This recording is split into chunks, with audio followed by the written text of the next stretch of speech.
Hello guys, welcome back again sa ating YouTube channel, no, The Action Man. Una sa lahat, mega love shoutout po sa lahat ng mga kakamping at sa mga hindi man mga kakamping. Kung interesado ka sa video ito, patapusin mo na hanggang dulo at huwag nyo nang kalimutan na i-like at i-share ang ating video para malaman naman ang iilan sa ating mga kababayan na nagtutulog-tulugan sa katotohanan.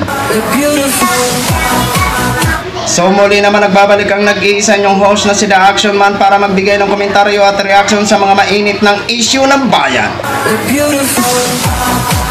So ito ho mga ka-action, mga kakamping, no, may gusto lang ho ako na i-share sa inyo. Pero bago po ang lahat, nais ko po munang magpasalamat at binabati ko po kayo na happy 47,000k subscribers na ho tayo. Maraming salamat po sa inyong patuloy na pagsubaybay dito sa ating programang The Action Man. Tuloy-tuloy lang po ang ating laban para sa katotohanan.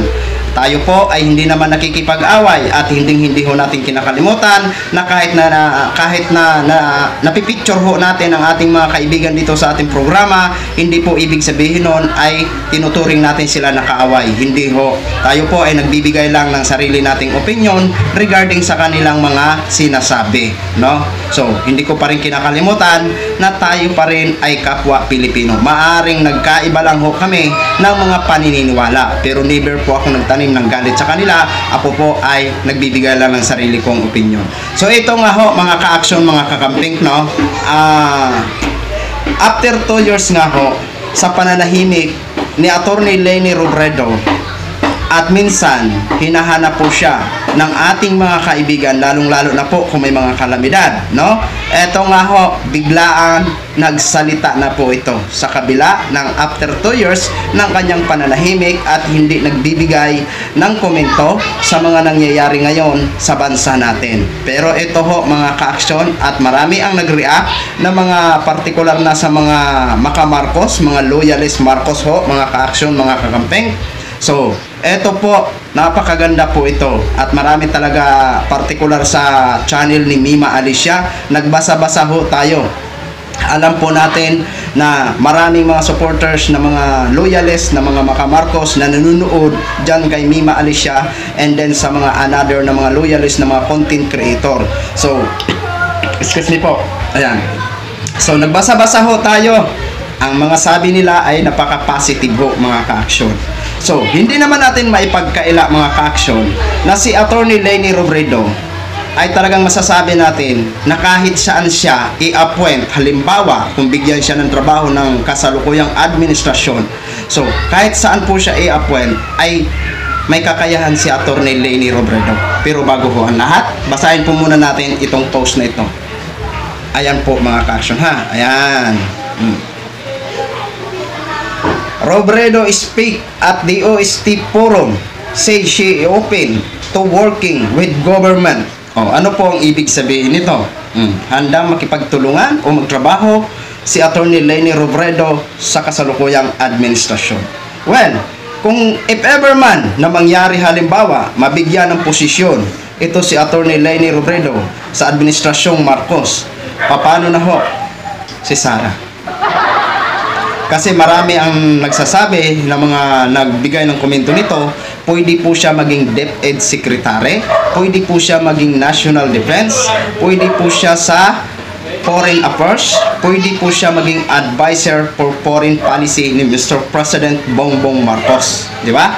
So, lalong-lalo na din po sa DepEd. Hindi naman natin ipagkakaila na ito nga ho si Vice President Sara Duterte, hindi naman natin ina-underestimate ang kakayahan ni Vice President Sara Duterte kasi siya po ay isang lawyer. So, eto po mga ka-action, sabihin na natin siya po ay isang lawyer, pero sa usapang DepEd Secretary, dapat may karanasan ka dyan sa pagiging teacher. So ito, unlike dito kay Attorney Leni Robredo na siya po ay teacher at 3 course, mayroon ito siguro si Attorney Leni Robredo, isang lawyer, isang doktor, correct me if I'm wrong, di ba? So, kaya hindi ho posible ang mga trabaho na halimbawa mabigyan siya ng posisyon kahit sa posisyon dyan kung anong ibigay ng kasalukuyang administrasyon if ever nabigyan po siya, lalong-lalo na po sa DepEd, no? Kasi hindi naman ipagkaila na ang ginagawa ngayon ng Angat Buhay program ni Attorney Leni Robredo, ang pinaka-focus ho niya ang sa education, di ba? So, may mga libreng pagtuturo ang Angat Buhay program sa pamamagitan ng mga volunteers. May nagbibigay siya ng mga eskwelahan, nagdo-donate ng mga dormitory, mga pabahay, at etc.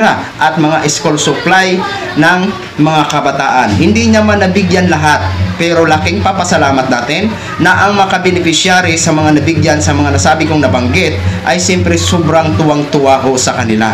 So, isa lang po ang ibig sabihin niyan. Halimbawa man ma-appoint bilang isang DepEd Secretary si Attorney Leni Robredo, if ever lang po ha, alam natin na kayang trabahuin o kayang i-manage bilang isang DepEd Secretary ang departamento na yan ni Attorney Leni Robredo if ever nabigyan siya ng trabaho at yan ang maibigay sa kanya na posisyon. Pero mukhang malabo po yan. Kasi alam naman ho natin na kahit papano na parang nagpa-plastikan na si Mr. President at si Vice President Sara, pinagtatanggol pa rin o binabaliwala pa rin ni Mr. President ang mga issues laban kay Sara Duterte, kay Vice, di ba? So, malaki po itong na to kung mabigyan siya ng trabaho, di ba? At magiging laman naman po ito ng mga DDS at hindi naman po ito makaligtas. No? Qualified naman talaga si Attorney Leni Robredo sa lahat ng mga posisyon, di ba? Kasi una-una, kung sa agriculture, may karanasan din po yan si Attorney Leni Robredo. Dahil lumaki din po yan sa buhay mahirap. Unlike dito kay Vice President Sara Duterte, hindi naman siya lumaki sa hirap. Lumaki siya na may kaya na ang pamilya niya, di ba? Mga kaksyon, mga kapamping. Sa madaling salita, makamasa ito si Attorney Leni Robredo, di ba? Lalo-lalo naman kung iasan siya halimbawa sa poverty, di ba? Maging advisor poverty po siya. Kaya yan ni Attorney Leni Robredo. Ganyan lang kasimpleng tao si Attorney Leni Robredo, pero sa totoo at maniwala kayo sa hindi, ang talino niyan, grabe. Di ba? O tingnan mo si Mima Alicia, grabe ang pagsisisi niya at nabudol daw siya ng nakaraang administrasyon ni dating Pangulong Duterte. At siyempre, nagsisisi na rin po yan si Mima Alicia sa mga sinasabi niya kay Attorney Leni Robredo na parang namulat na mali pala ang kanyang paniniwala, di ba? Nanahimik man si Attorney Leni sa loob ng mahigit 2 taon, pero ang kanyang mga record ay hindi kaya tumbasan ni Vice President Sara Duterte sa pamamagitan ng kanyang Angat Buhay program, di ba? So, sabihin nyo man ako na napakaano ko, pero yan po ang totoo at lagi ko po yan sinishare dito at nagbibigay po ako ng komentaryo sa bawat na ginagawa ng Angat Buhay program nang malaman naman ng taong bayan. Yan po ay hindi ko pinagyayabang, gusto ko lang ipaalam sa maraming Pilipino sa hindi naniniwala sa Angat Buhay program ni Attorney Leni Robredo, sa mga nagsasabi na ginagastos lang ni Attorney Leni Robredo ang pondo ng Angat Buhay sa kanyang mga travel, mali po ang kanyang paniniwala. Kaya ako po sinishare dito sa programa natin ang lahat ng mga project ni Attorney Leni Robredo para sila po ay mamulat na hindi pala totoo ang kanilang mga hinala dito kay Attorney Leni Robredo. Aminin man nila sa hindi, malakas pa rin sa taong bayan at sa mga taga-suporta ito si Attorney Leni Robredo.